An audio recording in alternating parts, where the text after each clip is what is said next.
ಬೆಲೆ ಏರಿಕೆಯನ್ನ ಖಂಡಿಸಿ ಕೇಂದ್ರ ಸರ್ಕಾರದ ವಿರುದ್ಧ ಕಾಂಗ್ರೆಸ್ ಪ್ರತಿಭಟನೆಗೆ ಮುಂದಾಗಿದೆ. ಬೆಂಗಳೂರಿನ ಫ್ರೀಡಂ ಪಾರ್ಕ್ನಲ್ಲಿ ಕಾಂಗ್ರೆಸ್ನಿಂದ ಬೃಹತ್ ಪ್ರತಿಭಟನೆ. ಈ ಪ್ರತಿಭಟನೆಯಲ್ಲಿ ಸಿಎಂ ಡಿಸಿಎಂ ಕೂಡ ಭಾಗಿಯಾಗಿದ್ದು, ಸಿಎಂ ಡಿಸಿಎಂ ನೇತೃತ್ವದಲ್ಲೇ ಪ್ರತಿಭಟನೆ.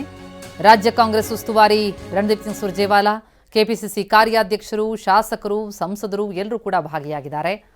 ಬೆಂಗಳೂರಿನ ಫ್ರೀಡಂ ಪಾರ್ಕ್ನ ಚಿತ್ರಣ ಇದು. ಶಾಸಕರು, ಸಂಸದರು ಕೂಡ ಭಾಗಿಯಾಗಿದ್ದು, ಸಿಲಿಂಡರ್ ದರ, ಅಗತ್ಯ ವಸ್ತುಗಳ ಬೆಲೆ ಇದೆಲ್ಲದರ ಏರಿಕೆಯಿಂದಾಗಿ ಕಾಂಗ್ರೆಸ್ ಆಕ್ರೋಶವನ್ನು ಹೊರಹಾಕ್ತಾ ಇದೆ.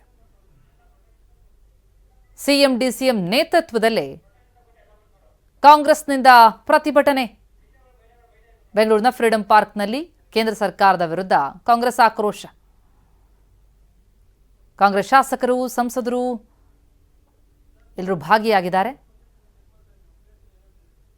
ಕೇಂದ್ರದ ವಿರುದ್ಧ ಆಕ್ರೋಶವನ್ನು ಹೊರಹಾಕ್ತಾ ಇದೆ ರಾಜ್ಯ ಕಾಂಗ್ರೆಸ್.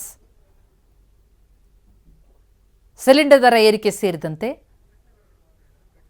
ಬೆಲೆ ಏರಿಕೆಯನ್ನ ಖಂಡಿಸಿ ಈ ಪ್ರತಿಭಟನೆ. ಕೃಷ್ಣ ಬೈರೇಗೌಡರು ಮಾತನಾಡಿದ್ದಾರೆ, ಕೇಳೋಣ ಬನ್ನಿ.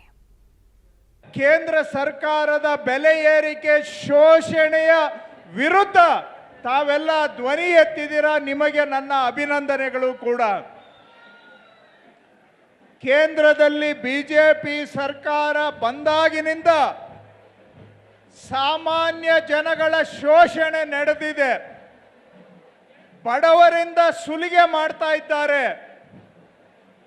ಇವರು ಸಹಾಯ ಮಾಡ್ತಾ ಇರೋದು ಮೋದಿ ಅವರ ಸರ್ಕಾರ, ಬಿಜೆಪಿಯವರು ಸಹಾಯ ಮಾಡ್ತಾ ಇರೋದು ದೇಶದ ಬೆರಳೆಣಿಕೆ ಶ್ರೀಮಂತರು, ಅಂಬಾನಿ, ಅದಾನಿ ಅಂತ ಅವರಿಗೆ ಲಾಭ ಆಗ್ತಾ ಇದೆ.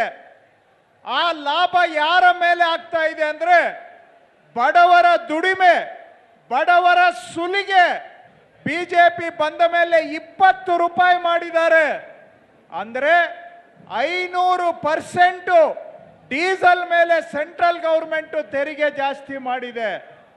ಪೆಟ್ರೋಲ್ ಮೇಲೆ ಹಿಂದೆ ಕಾಂಗ್ರೆಸ್ ಇದ್ದಾಗ 9 ರೂಪಾಯಿ 20 ಪೈಸಾ ಇತ್ತು ಸೆಂಟ್ರಲ್ ಗೌರ್ಮೆಂಟ್ ಟ್ಯಾಕ್ಸು. ಇವತ್ತು ಪೆಟ್ರೋಲ್ ಮೇಲೆ 20 ರೂಪಾಯಿ ಆಗಿದೆ ಸೆಂಟ್ರಲ್ ಗೌರ್ಮೆಂಟ್. ಇವತ್ತು ಪೆಟ್ರೋಲ್ ರೇಟ್ ಆಗಲಿ, ಡೀಸೆಲ್ ರೇಟ್ ಆಗಲಿ, ಈ ಎಲ್ಲವೂ ಕೂಡ ಅಂತಾರಾಷ್ಟ್ರೀಯ ಮಾರುಕಟ್ಟೆಯಲ್ಲಿ ಇವತ್ತೇನು ನಮ್ಮ ಕ್ರೂಡ್ ಆಯಿಲ್ ಬೆಲೆ ಇದೆ, ಕಚ್ಚಾ ತೈಲ ಬೆಲೆ ಇದೆ, ಅದು ಕಡಿಮೆ ಆದಾಗ ನಮ್ಮ ಪೆಟ್ರೋಲ್ ರೇಟು, ಡೀಸೆಲ್ ರೇಟ್ ಕಡಿಮೆ ಆಗಬೇಕು. ಅದು ಹೆಚ್ಚಿಗೆ ಆದಾಗ ಹೆಚ್ಚಿಗೆ ಆಗಬೇಕು. ಇವತ್ತು ಲಕ್ಷಾಂತರ ಕೋಟಿ ರೂಪಾಯಿಗಳನ್ನ ಇವತ್ತು ಜನರಿಗೆ, ಅದನ್ನು ಗ್ರಾಹಕರಿಗೆ, ಜನತೆಗೆ ಅದನ್ನು ವರ್ಗಾವಣೆ ಮಾಡಬೇಕಾಗಿತ್ತು ಕಡಿಮೆ ಆದಾಗ. ಅದು ಯಾವುದನ್ನು ಕೂಡ ಮಾಡಲಿಲ್ಲ. ಮತ್ತೆ ಇವರು ಹೇಳ್ತಾರೆ ಅಚ್ಚೇ ದಿನ ಹೆಂಗೆ ಅಂತೇಳಿ. ನೆರೆಯ ದೇಶಗಳೇನಿದ್ದಾವೆ, ಭಾರತ ದೇಶದ ಸುತ್ತಮುತ್ತಲು ಶ್ರೀಲಂಕಾ, ಬರ್ಮಾ, ಪಾಕಿಸ್ತಾನ, ಬಾಂಗ್ಲಾದೇಶ, ಈ ಎಲ್ಲ ದೇಶಗಳಲ್ಲಿ ಇವತ್ತು ದಿವಸ ಪೆಟ್ರೋಲ್ ರೇಟ್ ಮತ್ತು ಡೀಸೆಲ್ ರೇಟ್ ಕಡಿಮೆ ಇದೆ. ಈಗ ಮತ್ತೆ ಇವತ್ತು ದಿವಸ ಕೇಂದ್ರ ಸರ್ಕಾರ ಈ ಗ್ಯಾಸ್ ಸಿಲಿಂಡರ್ ಮೇಲೆ 50 ರೂಪಾಯಿಯನ್ನು ಜಾಸ್ತಿ ಮಾಡಿದ್ದಾರೆ.